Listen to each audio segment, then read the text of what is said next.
Ó Mãe Santíssima, intercedei por nós para que possamos bem compreender os ensinamentos de vosso Divino Filho, nosso Senhor e Salvador Jesus Cristo, e as explicações dos pais da Igreja. Ó Virgem Imaculada, ofereço-vos este trabalho e peço que abençoeis aqueles que o ouvirem, e que seja para a maior honra e glória de Deus. Amém. Senhor onipotente, purificai o meu coração e os meus lábios. Vós, que purificastes os lábios do profeta Isaías com o carvão em brasa, e dignai-vos, por tal modo, purificar-me com a vossa misericórdia, para que possa dignamente anunciar o vosso santo Evangelho. Por Jesus Cristo, nosso Senhor. Amém. Senhor, abençoai-me. Que o Senhor resida no meu coração e nos meus lábios, para que anuncie digna e convenientemente o seu Evangelho. Amém. Evangelho de Nosso Senhor Jesus Cristo, segundo São Mateus. Cura de um paralítico. E entrando em um barco, ele atravessou as águas e foi para sua cidade.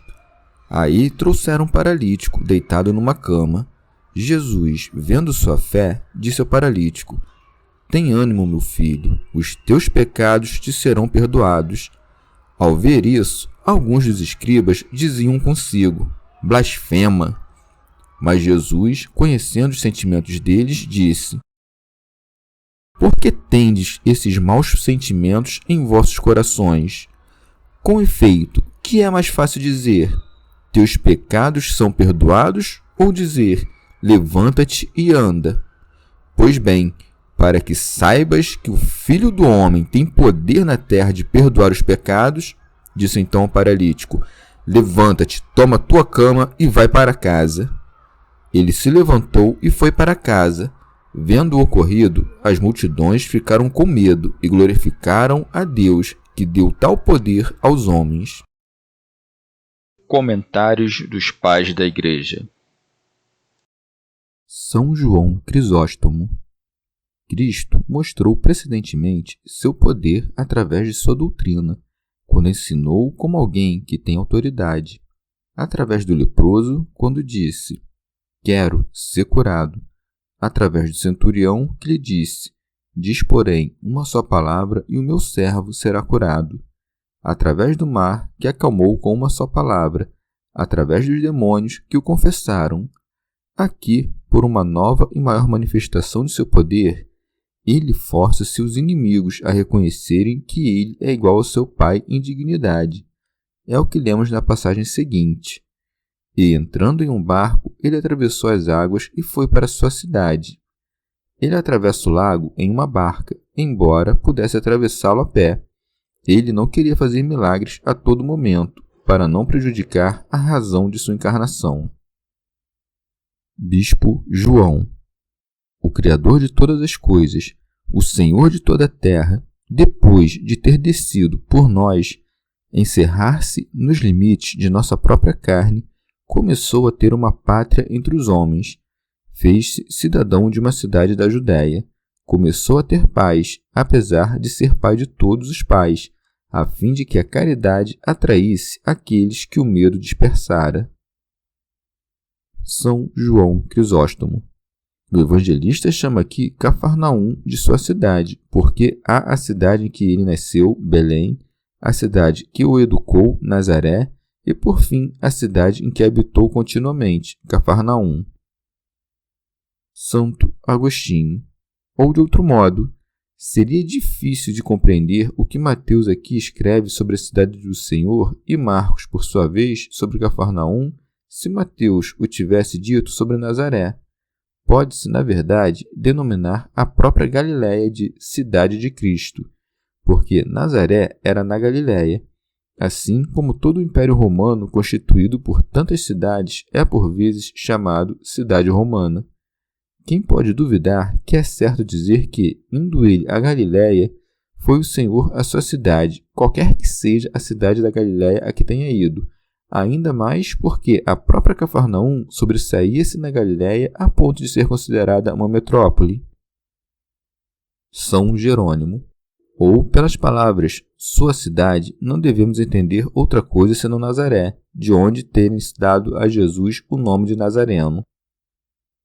Santo Agostinho.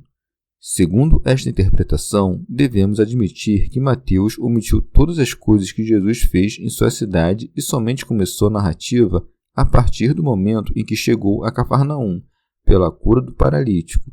Assim como em muitos casos costuma-se omitir muitos fatos intermediários, como se o que vem em seguida fosse contínuo, uma vez que é acrescentado sem nenhuma indicação de omissão. E aqui temos um exemplo deste modo de escrever. Aí trouxeram um paralítico deitado numa cama. São João Crisóstomo. O paralítico de que se trata aqui não é o paralítico de que fala João no capítulo 5. Este, com efeito, jazia na piscina e o primeiro em Cafarnaum.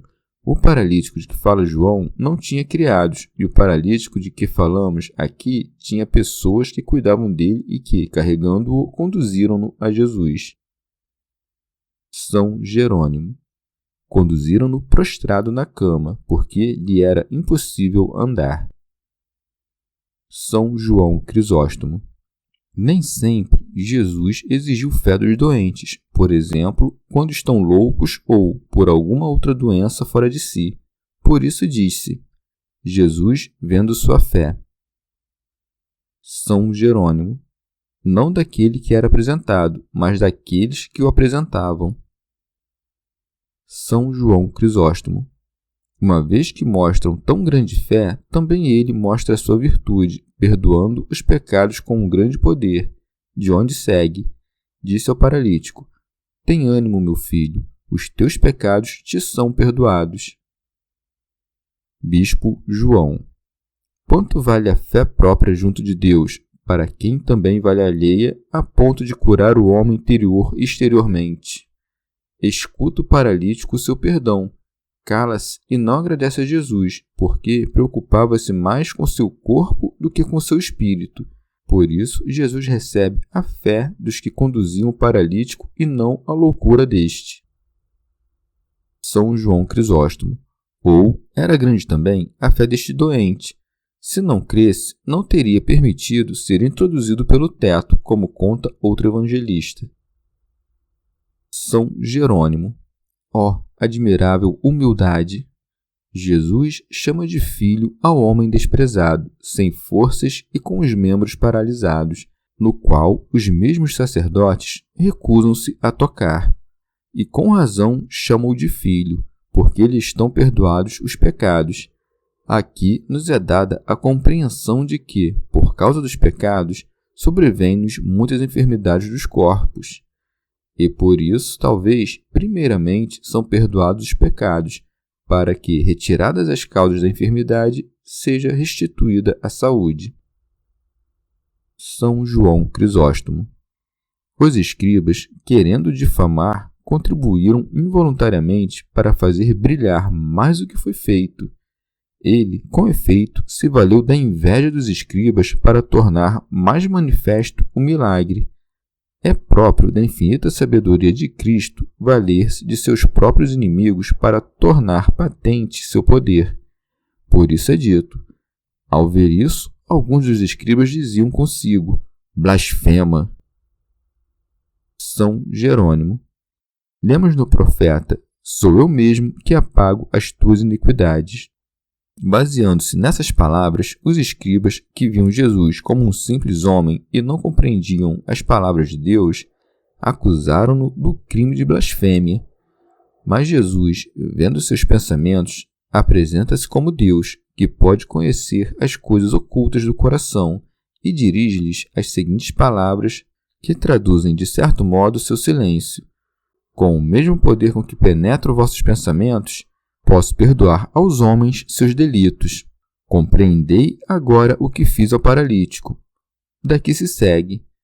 Mas Jesus, conhecendo os sentimentos deles, disse: por que tendes esses maus sentimentos em vossos corações? São João Crisóstomo. Jesus não desfez as suspeitas dos fariseus, que pensavam que ele tinha dito aquelas palavras como Deus. Se ele não fosse igual a Deus Pai, seria oportuno dizer: estou muito longe de ter o poder de perdoar os pecados. Mas não é assim, pois provou exatamente o contrário com suas palavras e com uma amostra de milagre. Por isso acrescenta: com efeito, que é mais fácil dizer: teus pecados são perdoados, ou dizer: levanta-te e anda? Assim como o espírito é mais importante que o corpo, assim também é mais importante perdoar os pecados que curar o corpo. Mas porque aquilo não é manifesto e isto é manifesto, faz o menos, que é manifesto, para demonstrar o mais, que não é manifesto. São Jerônimo. Somente o que podia perdoar os pecados pode saber se efetivamente o paralítico estava perdoado. Tanto o que andava quanto os que o ouviam andar podem dar testemunho das palavras: levanta-te e caminha. Embora o poder de expulsar os vícios do corpo e da alma seja o mesmo, há uma grande diferença entre dizer e fazer. Seja, pois, o sinal carnal a prova do espiritual, de onde se segue.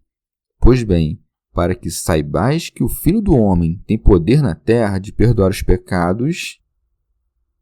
São João Crisóstomo. Jesus não disse ao paralítico: perdoa-te os pecados, mas teus pecados estão perdoados. Mas, diante da resistência dos fariseus em crerem nele, Jesus apresentou-lhes seu poder mais alto, dizendo-lhes que o Filho do Homem tem poder de perdoar os pecados e, para demonstrar que era igual ao Pai, não disse: o Filho do Homem precisa de alguém para perdoar os pecados, mas que o Filho do Homem tem o poder de perdoar os pecados. Comentário de São Tomás de Aquino em forma de glosa. As palavras para que saibais podem ser de Cristo ou do evangelista, como se este dissesse. Os mesmos, os fariseus, duvidavam que ele, Jesus, perdoasse os pecados. Pois bem, para que saibais que o Filho do Homem tem poder na terra de perdoar os pecados, disse então ao paralítico: levanta-te. Se supusermos, ao contrário, que foram ditas por Cristo, então o sentido é este: vós duvidais que posso perdoar os pecados. Pois bem, para que saibais que o Filho do Homem tem poder na terra de perdoar os pecados. Esta última oração está incompleta, mas o evangelista acrescenta a ação em lugar da consequência. Por isso é dito: disse então ao paralítico: levanta-te, toma tua cama e vai para casa. Bispo João. Para que o que foi prova da doença seja da saúde, e vai para casa, para que, curado pela fé cristã, não morras na perfídia dos judeus. São João Crisóstomo. Dá-lhe essa ordem para que não se tomasse por fantasia o que tinha acontecido. Por isso, para demonstrar a verdade do fato, é acrescentado: ele se levantou e foi para casa. Mas, no entanto, os homens que ali estavam ainda eram arrastados para baixo, de onde se segue. Vendo o ocorrido, as multidões ficaram com medo e glorificaram a Deus, que deu tal poder aos homens. Se, pois, tivessem pensado bem, reconheceriam que ele era o Filho de Deus. Durante aquele tempo, contudo, não era pouco estimar que fosse o maior de todos os homens e que vinha de Deus. Santo Hilário de Poitiers. Em sentido místico, tendo sido rejeitado na Judéia, regressa à sua cidade. A cidade de Deus é o povo dos fiéis, e Cristo nela entrou transportado por uma barca, isto é, pela Igreja. Bispo João. Cristo não precisou da barca, mas a barca é que precisa de Cristo, porque, sem um piloto divino, a barca da Igreja jamais poderia, atravessando o mar mundano, chegar ao porto do céu. Santo Hilário de Poitiers. No paralítico apresenta-se o conjunto do gênero humano, que deve ser curado pelo médico. Este, pois, é trazido pelo ministério dos anjos. Aqui são chamados de filhos porque são obra de Deus, e lhes são perdoados os pecados da alma, que a lei não podia perdoar. Com efeito, só a fé justifica. Logo, apresenta a força da ressurreição. Com o levantamento do leito, ensinou que a fraqueza abandonará os corpos. São Jerônimo. Em sentido metafórico, podemos ver aqui uma alma estendida em seu corpo, tendo perdido as forças, e que é oferecida para ser curada pelo médico perfeito, o Senhor. Cada doente, pois, deve recorrer a intercessores para pedir a saúde, pelos quais os passos mancos dos nossos atos sejam restaurados pelo remédio do Verbo Celeste. São, portanto, conselheiros da inteligência os que fazem subir a alma do ouvinte em direção às coisas mais altas, por mais que esteja entorpecida pela debilidade do corpo exterior. Bispo João. O Senhor, no entanto, não busca neste mundo as vontades dos insensatos, mas volta os olhos para a fé do outro. Nem o médico dá atenção à vontade do doente, quando o fraco pede coisas prejudiciais. Rábano Mauro. Levantar-se é retirar a alma dos desejos carnais. Tomar o leito é levantar a carne dos desejos terrenos em direção ao deleite do espírito. Ir para casa é voltar ao paraíso ou à guarda interna de si mesmo, para que não se peque novamente. São Gregório Magno. Ou, pelo leito, designa-se o deleite do corpo. É, portanto, ordenado àquele que recobrou a saúde que carregue o leito em que o doente estava deitado, pois todo homem que ainda encontra seu prazer nos vícios está doente e estendido nos deleites da carne, mas, curado, carrega o leito porque logo depois tolera as violências da mesma carne, em cujo interior antes distraía-se com os desejos. Santo Hilário de Poitiers. A multidão, vendo esse milagre, foi tomada de temor. Com efeito, é um grande motivo de temor cair nas mãos da morte sem que Cristo tenha perdoado nossos pecados, pois, sem esse perdão dos delitos, não há retorno possível à nossa eterna morada. Quando esse temor deixa de existir, dão glória a Deus porque, através de seu verbo, deu aos homens, neste caminho, tanto o poder de perdoar os pecados, quanto de ressuscitar os corpos, quanto de retornar ao céu. Chegamos ao fim de mais um dia de comentários da Catena Áurea.